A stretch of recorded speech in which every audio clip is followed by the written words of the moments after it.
আমার হাতে দেখতে পাচ্ছেন সবাই আপনারা পরিচিত পটেটো চিপস। এই পটেটো চিপস বাচ্চাদের খুবই প্রিয়, আপনিও ভালোবেসে বাচ্চাদের দিচ্ছেন, কিন্তু এর যে কত অপকারিতা সেটা কি কখনো ভেবেছেন? তো এর অপকারিতা সম্পর্কেই আমি আজকে বলবো।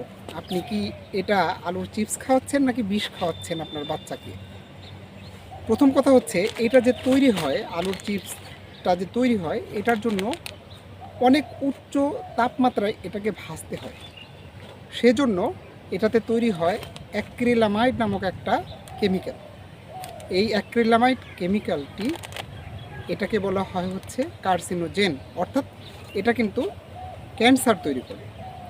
এরপরের কথা হচ্ছে, এটা তৈরিতে বিভিন্ন ধরনের তেল ব্যবহৃত হয়, আরও বিভিন্ন জিনিস ব্যবহৃত হয়, যে কারণে এখানে প্রচুর স্যাচুরেটেড ফ্যাট এবং ট্রান্স ফ্যাট থাকে।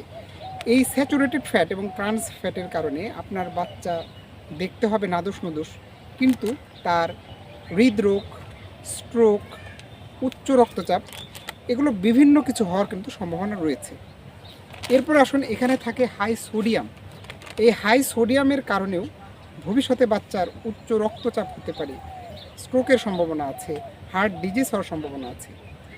এছাড়া এই আলুর চিপস, অর্থাৎ বাইরের যে আলুর চিপসগুলো আপনি কিনে খাওয়াচ্ছেন, এই কারণে আপনার বাচ্চার ডায়াবেটিস হওয়ার সম্ভাবনা থেকে যায়।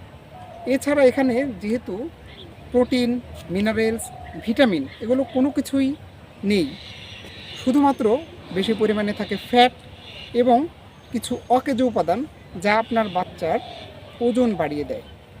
সুতরাং আজকে থেকে সাবধান হন, ভালো থাকুন, সুস্থ থাকুন।